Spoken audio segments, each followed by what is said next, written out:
இப்போ நான் வந்து இருக்கிற இடம் பார்த்தீங்கன்னா திருவேற்காடு பக்கத்தில் வந்துட்டு இந்த விஜின்னு சொல்லிட்டு ரெசிடென்ஷியல் ஃப்ளாட்ஸ் எல்லாம் இருக்குது நிறையா. நல்ல நல்ல அழகான வீடாக இருக்குது. நியர்பை பார்க்கு கூட இருக்குது. இதுக்குள்ளே போய் பார்க்கலாமா? வாங்க.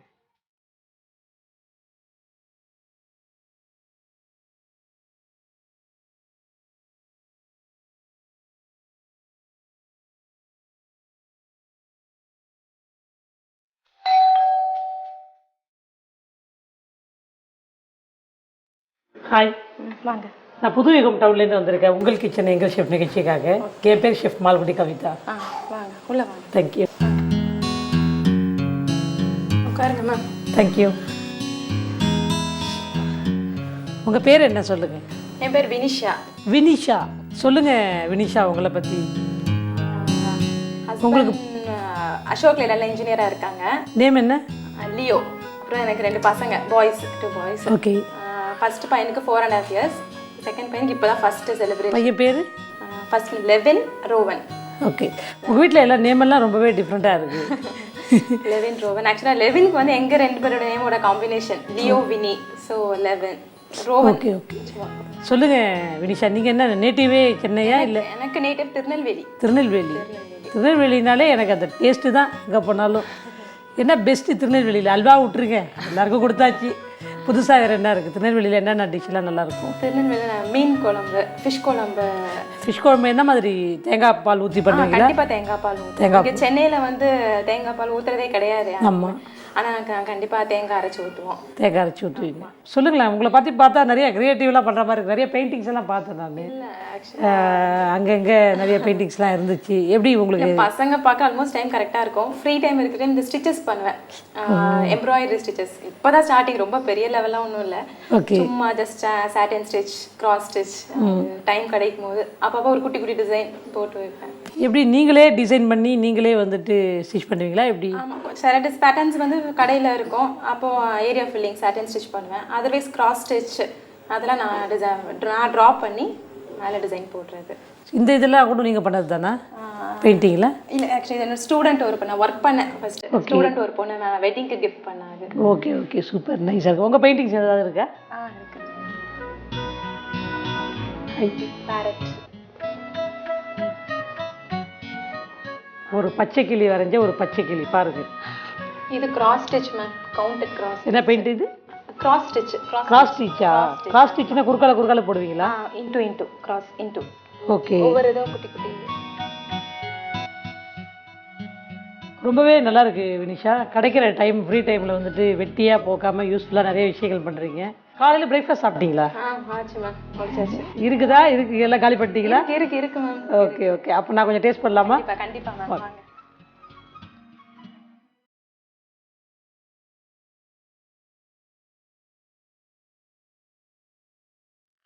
உங்கள் கிச்சன் ரொம்பவே காம்பேக்டாக இருக்குது வினிஷா. அப்படியா? ஒன் வே கிச்சன் நான் சொல்வேன், குட்டியாக இருக்குன்ட்டு. நீங்கள் மட்டும் தானே சமைக்கிறீங்க? ஆமாம். சூப்பர். அதனால் உங்களுக்கு காம்பேக்டாக வச்சுருக்கீங்க. ரொம்பவே க்ளீனாக இருக்குது கிச்சன். ரொம்பவே ஹைஜீனாக வேறு இருக்குது. நிறைய கிச்சன் நான் பார்த்துட்டு வரேன், இருந்தாலும் எனக்கு இது பெஸ்ட்டு கிச்சனாக ஒரு ஃபீல். என்ன பண்ணீங்க பிரேக்ஃபாஸ்ட் இன்னைக்கு? விவிகா. என்ன? ஆக்சுவலாக திருநெல்வேலி எங்கள் நேட்டிவ். அங்கே ஸ்வீட் இட்லியே விவிகா. ஓகே, முதல்ல கொடுங்க, டேஸ்ட் பண்ணி பார்ப்போம். கார்னிஷிங்லாம் பயங்கரமாக இருக்குது.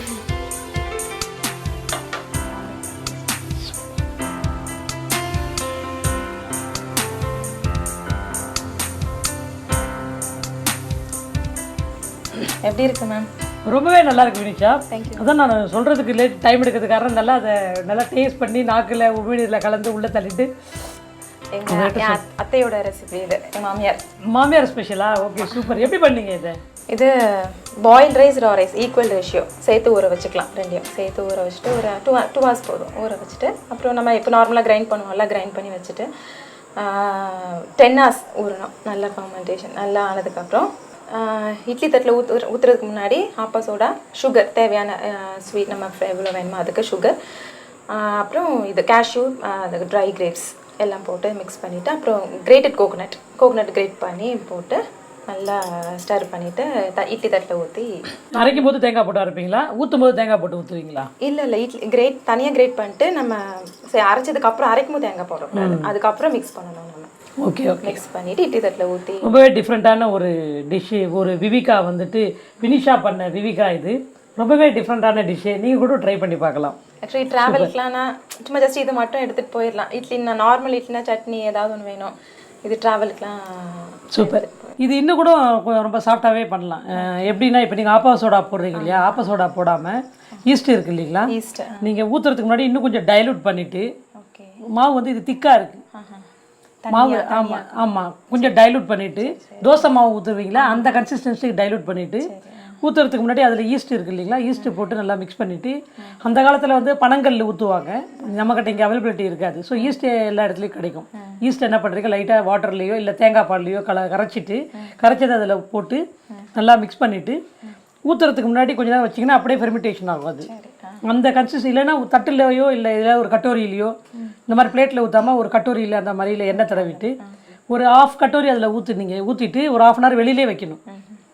வெளியிலே வச்சிங்கன்னா அந்த ½ hourல அது வந்து முழு கட்டோரியாக ஃபெர்மெண்டேஷன் ஆகி ஃபுல்லாக இருக்கும். அப்போ நீங்கள் அதை எடுத்து ஸ்டீமரில் ஸ்டீம் பண்ணி எடுத்திங்கன்னா ரொம்பவே ஸ்பாஞ்ச் மாதிரி சாஃப்டாக இருக்கும். இது மெத்தடெல்லாம் ஓகே, பட் சாஃப்ட்னஸ் மட்டும் நீங்கள் அந்த மாதிரி ட்ரை பண்ணலாம். அந்த மாதிரி ஒரு தடவை ட்ரை பண்ணி பாருங்க. ஓகே, ரொம்பவே டேஸ்டி டிஷ்ஷு ஒன்று, டெலிஷியஸ் டிஷ்ஷு, நாக்கு சுரக்கிற டிஷ்ஷு சாப்பிட்டேன் நான். இப்போது உங்கள் கிச்சனில் உங்களுக்கு நான் ஏதாவது பண்ணி கொடுக்கணுமே. கண்டிப்பாக மேம். ஃப்ரிட்ஜ் திறந்து பார்க்கலாமா?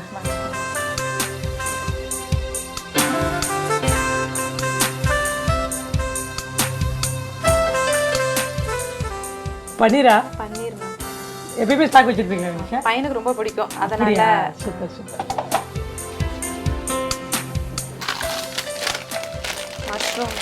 மஷ்ரூம் நிறைய இருக்கு உங்கள் ஃப்ரிட்ஜில்.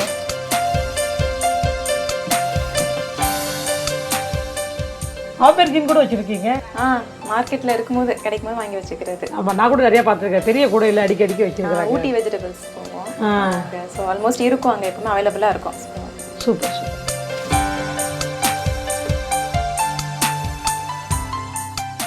நிறையா வெரைட்டிஸான வெஜிடபிள்ஸ்லாம் நிறையா இருக்குது உங்கள்கிட்ட.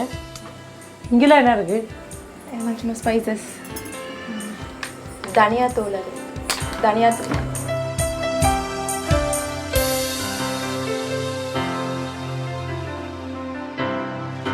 பொட்டுக்கடலை.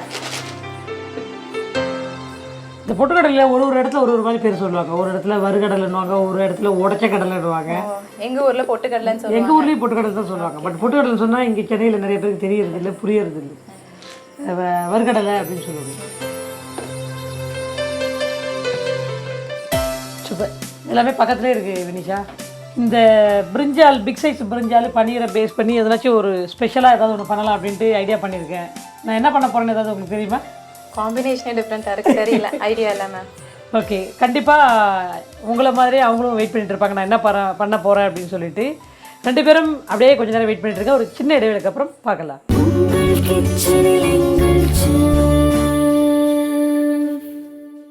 இன்றைக்கி நம்ம வினிஷாவுடைய கிச்சனில் தான் இருக்கோம்.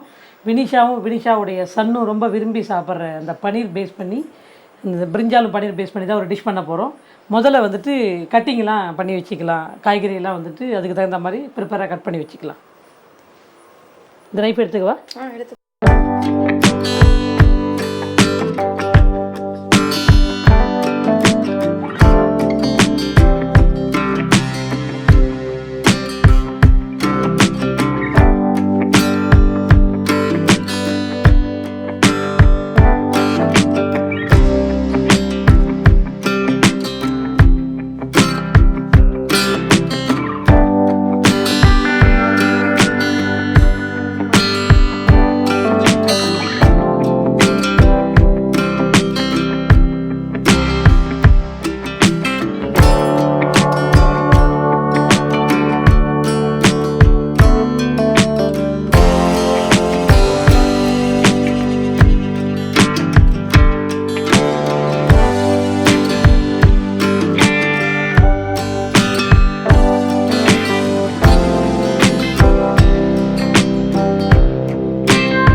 பிரிஞ்சாலெலாம் கட் பண்ணி வச்சுருக்கிறோம். இந்த டிஷ்ஷில் வந்துட்டு நம்ம அப்ளை பண்ணுறதுக்கு மசாலா ரெடி பண்ணணும் இப்போது. ஓகேங்களா? ஒரு கிண்ணத்தில் லைட்டாக மஞ்சத்தூள் முதல்ல போடுறீங்க. அடுத்தது மிளகுத்தூள், ஒரு 1/2 டீஸ்பூன் மிளகுத்தூள்.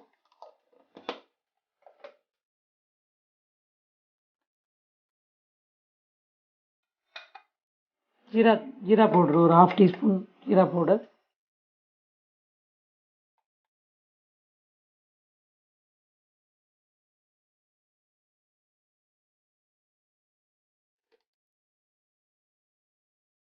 சில்லி பவுடர், ஒரு 1.5 டீஸ்பூன் சில்லி பவுடர் போட்டுக்கோங்க.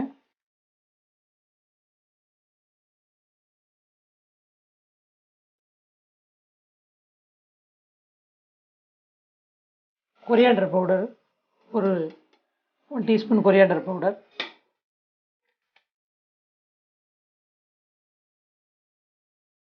இது வந்துட்டு பவுடர் பண்ணி வச்சிருக்கிற இந்த பொட்டுக்கடலை பொடி. எப்பயுமே பவுடர் பண்ணி வச்சுருப்பீங்களா? ஆமாம், இப்போ இருக்கும். இது வந்துட்டு ஒரு 4 டீஸ்பூன்.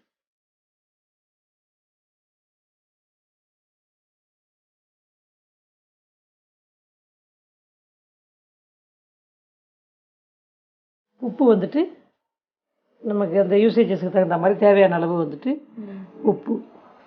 இந்த மசாலா முதல்ல மிக்ஸ் பண்ணுறீங்க.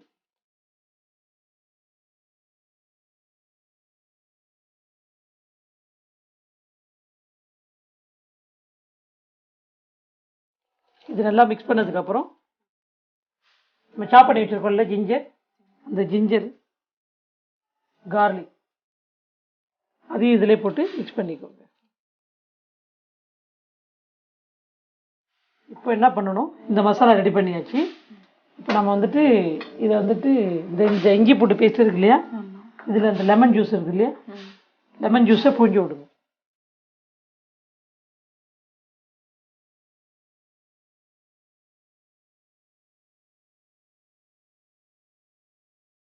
கொஞ்சோண்டு சால்ட்டு, இந்த இஞ்சி பூண்டு பேஸ்ட்டுக்கு தகுந்த மாதிரி சால்ட் இதில் வந்து ஆட் பண்ணிவிட்டு இதை நல்லா மிக்ஸ் பண்ணிக்கோங்க. இந்த மிக்ஸ் பண்ண பேஸ்ட்டு வந்துட்டு இந்த ஜிஞ்சர் கார்லிக் பேஸ்ட்டு எல்லாம் உப்பு இதெல்லாம் போட்டு மிக்ஸ் பண்ணியிருக்கோம், லெமன் ஜூஸு. இதை வந்து என்ன பண்ணணும், நம்ம ஸ்லைஸ் பண்ணி வச்சுருக்கோம் பார்த்தீங்களா பன்னீர், அந்த பிரிஞ்சாலும் அதில் வந்துட்டு அப்ளை பண்ணணும்.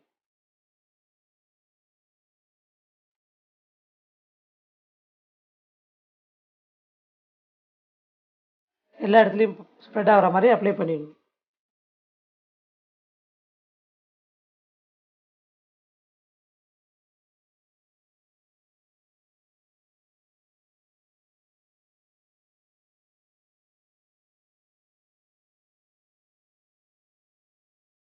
இதே மாதிரி பன்னீரில்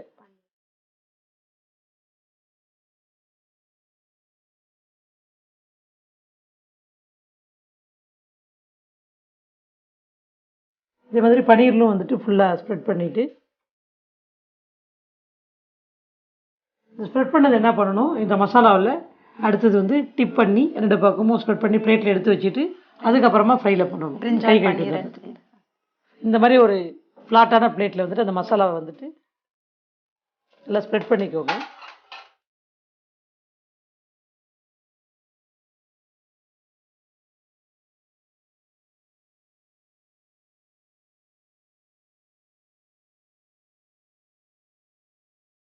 இது அதில் வந்துட்டு நம்ம மேரினேஷன் பண்ணி வச்சுருக்கோம் இல்லையா, இதை அப்படியே லைட்டாக போட்டு எல்லா இடத்துலையும் மசாலா படுற மாதிரி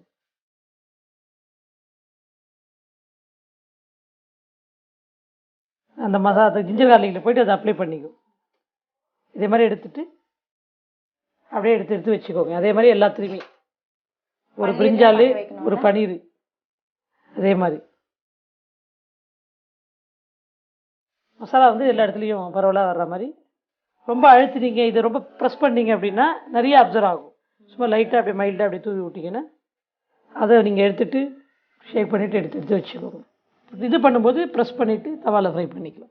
இதே மாதிரி ஒன்று ஒன்றா எல்லாத்தையுமே பண்ணிக்கணும். இப்போ வந்துட்டு நம்ம தோசை தவா இருக்கு இல்லைங்களா, தோசை தவாவில் எண்ணெய் ஊற்றி, இல்லை உங்களுக்கு பட்டர் இருந்தாலும் பட்டர் போடலாம், கீ போட்டாலும் கீ போடலாம். இப்போ நம்ம வந்துட்டு எண்ணெய் ஊற்றி அதை கிரில் பண்ணி எடுக்க போகிறோம்.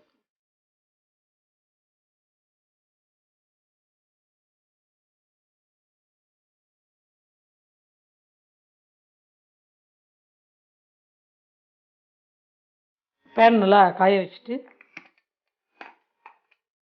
ஆயில் ஊற்றுறீங்க. ஆயில் வந்து எல்லா இடத்துலையும் ஸ்ப்ரெட் ஆகிற மாதிரி ஸ்ப்ரெட் பண்ணிவிட்டு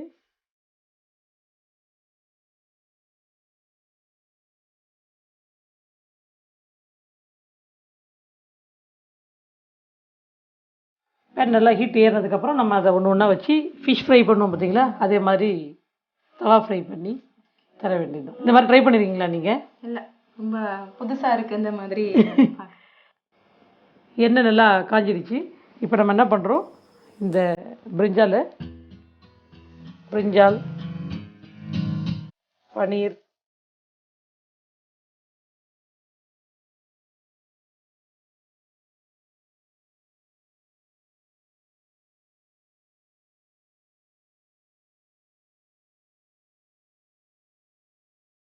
இதை வந்துட்டு அப்படியே போட்டு ஃபயர் வந்து எல்லா இடத்துலையும் வரணும் இல்லையா, நடுவில் மட்டும் இல்லாமல் எல்லா இடத்துலையும் அப்படியே ஸ்ப்ரெட் பண்ணிங்கன்னா ஃபுல்லாக க்ரில் ஆகும். 2 பக்கமும் இதை நல்லா ஃப்ரை பண்ணி எடுத்து அப்படியே சாப்பிட்லாம். ஸ்டார்டராக சாப்பிட்லாம். எல்லாருமே ரொம்ப ஸ்பைசி இருக்காது இதில். காரம் உங்களுக்கு இன்னும் ஏன்னா பன்னீரில் வந்துட்டு டைரி ப்ராடக்ட் இல்லையா, அதிக அளவுக்கு உள்ளே அப்சர்வ் பண்ணாது.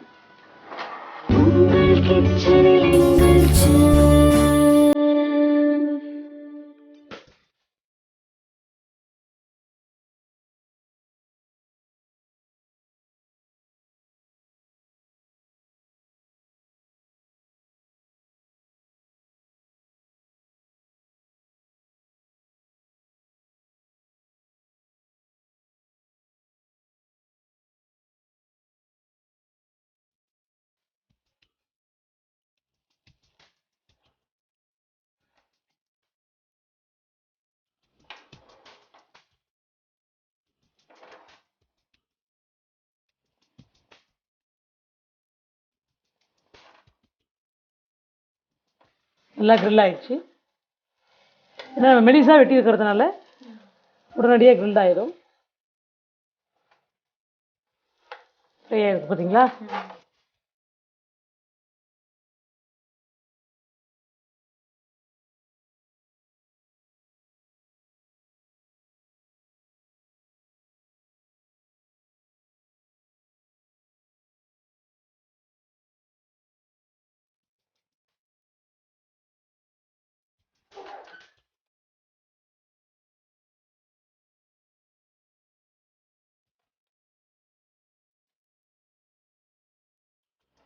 ஃப்ளேவரே ரொம்ப நல்லா இருக்குங்க. Okay, thank you. சாப்பிட்டு பார்த்துட்டு எப்படி இருக்குன்றத சொல்லுங்கள். இப்படி நீங்கள் வச்சு ப்ரெஸ் பண்ணி பார்த்தீங்கனாலே சாப்பிட்டா உள்ளே இறங்கிச்சினாலே குக் ஆகிடுச்சு அப்படின்னு தெரியும்.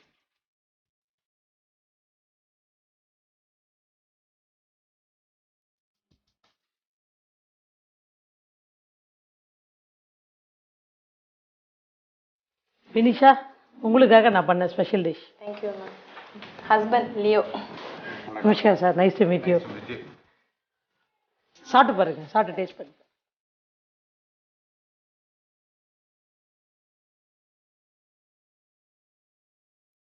ரொம்ப நல்லா இருக்கு மேம். பன்னீர்ல இந்த ஒரு டேஸ்ட்ல சாப்பிட்டதே இல்லை, ரொம்ப நல்லா இருக்கு. பன்னீர் இது பிரிஞ்சால் இல்ல? ஆமா, பிரிஞ்சால். பிரிஞ்சால் பார்க்கறதுக்கு ஃபிஷ் ஃப்ரை மாதிரியே இருக்கு, நான்வெஜ் மாதிரி. ரெண்டுமே ரொம்ப நல்லா இருக்கு மேம். தேங்க்யூ. நல்ல ஃப்ளேவர், நல்ல ஃப்ளேவர் இது. ஆக்சுவலாக ரீட் பண்ணியிருக்கிறேன், சேலஞ்சிங் என்விரான்மெண்ட்ல நீங்க ஒர்க் பண்றது ரொம்ப பிடிக்கும் அப்படின்னு சொல்லிட்டு. திடீர்னு வந்தீங்க, வீட்டில் இருக்கிற பன்னீர் வச்சு சூப்பரா பண்ணிட்டீங்க. தேங்க்யூப்பா, ரொம்பவே சந்தோஷமா இருக்கு. இந்த மாதிரி ஒரு கப்பலை வந்துட்டு மீட் பண்ணி உங்க கிச்சன்ல பண்ணது எனக்கு ரொம்பவே சந்தோஷமா இருக்கு. ரொம்ப ஹாப்பியா இருக்கு. நீங்க வந்து எங்க கிச்சன்ல குக் பண்ணி நீங்க சமைச்சதை நாங்க சாப்பிட்டு ரொம்ப ஹாப்பியா இருக்கு. ஒரு வுமன் ஐகான் எங்க கூட இன்னைக்கு ஒரு half an hour இருந்தது. It's our pleasure to have you here. Thank you very much. மறுபடியும் சந்தர்ப்பம் கிடைக்கும் போது உங்களை எல்லாம் சந்திக்கிறேன். Thank you thank you. பால் கட்டி கத்திரி வறுவல் செய்ய தேவையான பொருட்கள்: பன்னீர், கத்திரிக்காய், மஞ்சள் தூள், பொட்டுக்கடலை மாவு, மிளகாய் தூள், தனியாத்தூள், மிளகுத்தூள், இஞ்சி பூண்டு பேஸ்ட், இஞ்சி, பூண்டு, எலுமிச்சம்பழம், உப்பு மற்றும் எண்ணெய். முதலில் கத்திரிக்காய் மற்றும் பன்னீரை பட்டை பட்டையாக வெட்டிக் கொள்ளவும். பிறகு இஞ்சி, பூண்டு, எலுமிச்சம்பழம், இஞ்சி பூண்டு பேஸ்டை நறுக்கி வைத்துக் கொள்ளவும். ஒரு பாத்திரத்தில் மஞ்சள் தூள், மிளகுத்தூள், ஜீரகத்தூள், மிளகாய்த்தூள், தனியாத்தூள், பொட்டுக்கடலை மாவு 4 ஸ்பூன் மற்றும் சிறிதளவு உப்பு போட்டு நன்றாக கலக்கிக் கொள்ள வேண்டும். அதனுடன் நறுக்கி வைத்துள்ள இஞ்சி பூண்டை சேர்த்து கிளறிக் கொள்ளவும். பிறகு இஞ்சி பூண்டு பேஸ்டுடன் எலுமிச்சை சாறை பிழிந்து தேவையான அளவு உப்பு சேர்த்து அதனை கத்திரிக்காய் மற்றும் பன்னீரின் மேல் தடவி வைத்துக் கொள்ளவும். பிறகு பாத்திரத்தில் வைத்துள்ள மசாலாவை கத்திரிக்காய் மற்றும் பன்னீரை வைத்து அப்ளை செய்து எடுத்துக்கொள்ள வேண்டும். அடுத்து தோசை கல்லில் எண்ணெய் இட்டு கத்திரிக்காய் மற்றும் பன்னீரை அதில் வைத்து 2 பக்கமும் நன்றாக சுட்டு எடுக்க வேண்டும்.